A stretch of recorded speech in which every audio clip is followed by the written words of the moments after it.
আল্লাহ পাক সূরা আলী ইমরানের মধ্যেই বলছেন, ওয়ামাই ইয়াবতাগি গায়রাল ইসলামি দীনান ফালা ইউকবালা মিনহু, কেউ যদি ইসলাম ছাড়া, এই পরিপূর্ণ দিনটা ছাড়া অন্য কোনো জীবন ব্যবস্থা তালাশ করে, তার পক্ষ থেকে কশ্চিন কালেও কোনো আমল কবুল করা হবে না।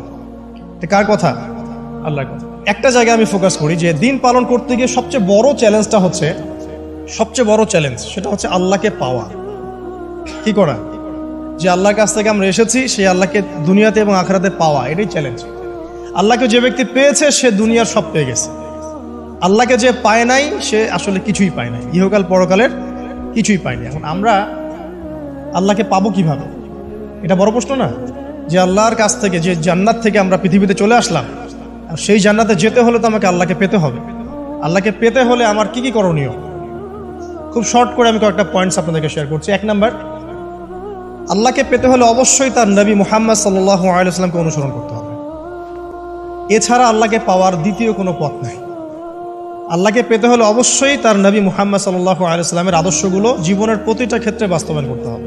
চলাফেরা, ওঠা বসা, খাওয়া দাওয়া, ইস্তেঞ্জা করা, মুআমালাত, ব্যবসা বাণিজ্য, অর্থনীতি, সমাজ, রাষ্ট্র, সব ক্ষেত্রে আপনাকে মুহাম্মদ সাল্লাল্লাহু আলাইহি ওয়াসাল্লামের তরিকা, আদর্শটাকে ফলো করতে হবে। তাহলে আপনি আল্লাহকে পাবেন ইনশাআল্লাহ। যে ব্যক্তি আল্লাহকে পেয়েছে সে দুনিয়াও পেয়েছে, আখিরাতও পেয়েছে।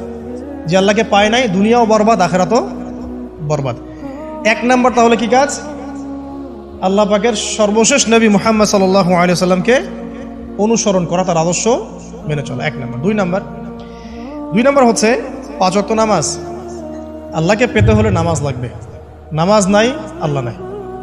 ওয়াস্তাঈনু বিস-সাবরি ওয়াস-সালাত, তোমরা সবর এবং সালাতের মধ্য দিয়ে আল্লাহর সাহায্য প্রার্থনা করো। আমরা এই জন্য নামাজে বলি ইয়্যাকা না'বুদু ওয়া ইয়্যাকা নাস্তাঈন, আমরা শুধু আপনারই ইবাদত করি এবং আপনার কাছেই সাহায্য প্রার্থনা করি। আল্লাহকে পেতে হলে নামাজের কোনো বিকল্প নাই।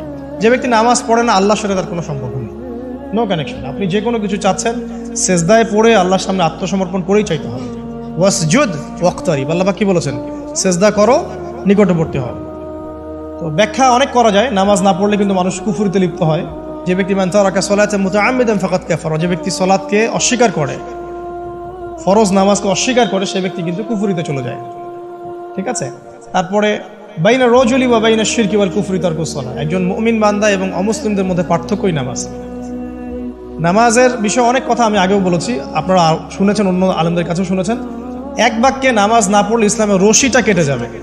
মুআয বিন জাবালকে নবী সাল্লাল্লাহু আলাইহি ওয়াসাল্লাম বলেছেন যে যদি মান তারাকা সালাতান মুতাআম্মিদান, কেউ যদি সালাতকে ইচ্ছা করে ছেড়ে দেয়, ফাকাদ বারিআত মিন জিম্মাতিল্লাহ, সে ব্যক্তি আল্লাহর জিম্মেদারি থেকে মুক্ত হয়ে যাবে। তার উপর আল্লাহর কোনো জিম্মাদারি নাই, আল্লাহর নিরাপত্তা, জিম্মাদারি থেকে সে মুক্ত। তো 5 ওয়াক্ত নামাজ আল্লাহ পাক আমাদের সবাইকে জামাতের সাথে পড়ার তৌফিক দান করুন। এর পাশাপাশি নফল নামাজ বাড়িয়ে দেওয়ার তৌফিক দান করুন, এবং স্পেশালি তাহাজ্জুদের নামাজ যদি পারেন, 2 রাকাত হলেও নিয়মিত তাহাজ্জুদের নামাজ পড়ার তৌফিক আল্লাহ পাক আমাদেরকে দান করুন। আর নামাজের বাহ্যিকতা নিয়ে এত বেশি ঝগড়ায় যাবেন না। এখন আমরা যত ঝগড়া নামাজের বাহ্যিকতা নিয়ে, হাত বাঁধা, রফুল ইয়াদাইন, আমিন আর পায়ে পা, এগুলো নিয়ে ঝগড়া শেষ আছে? নাই। ইসলামের বিরোধী শক্তিরা হাত ভেঙে ফেলার পায়তারা করে ফেলেছে অলরেডি। হাতই না থাকলে আপনি বাঁধবেন কোথায়?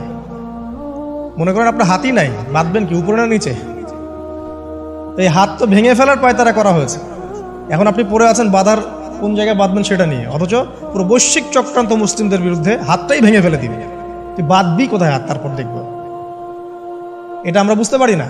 এটা বোঝার জন্য যে জ্ঞান, ইলম, নূর দরকার, তা তো নাই আমাদের মধ্যে। এই জন্য আপোষের ঝগড়া নিয়ে পড়ে আছে।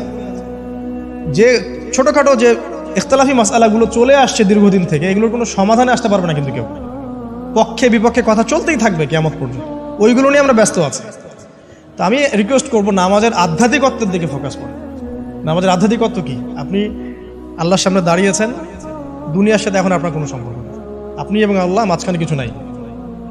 নামাজে যা পড়ছেন, সূরা ফাতিহা, অন্যান্য সূরা, রুকু, তাসবিহ, সিজদা, তাশাহুদ, দুরূদ, অর্থ বোঝার চেষ্টা করেন এবং অর্থের দিকে ফোকাস করেন, আল্লাহকে পাবেন ইনশাআল্লাহ। সিজদায়, রুকুতে যখন যাচ্ছেন, আপনি চিন্তা করেন যে আপনি মহাবিশ্বের মহা শক্তিধর আল্লাহ রাব্বুল আলামিনের সামনে মাথা নত করেছেন। আপনি চিন্তা করেন যে আল্লাহ আপনাকে দেখছেন। এখন যখনই মানুষ নামাজে দাঁড়ায়, আল্লাহ পাক তার দিকে দৃষ্টি নিবদ্ধ করেন, এবং যখন মানুষ এদিক ওদিক তাকানো শুরু করে নামাজে, আল্লাহ পাক মুখ ঘুরিয়ে নেন। হ্যাঁ, নামাজে ওই যে আমরা যে ডিজিটাল নামাজ পড়ি না, এখন ডিজিটাল মানে 4 রাকাত নামাজ 4 মিনিটে শেষ। এক রুকু করলে সেজদা পাওয়া যায় না, সেজদার তাসবিহ পড়লে আবার এদিকে দেখা যায় যে দ্বিতীয় সেজদায় চলে গেছে অলরেডি ওঠার আগে।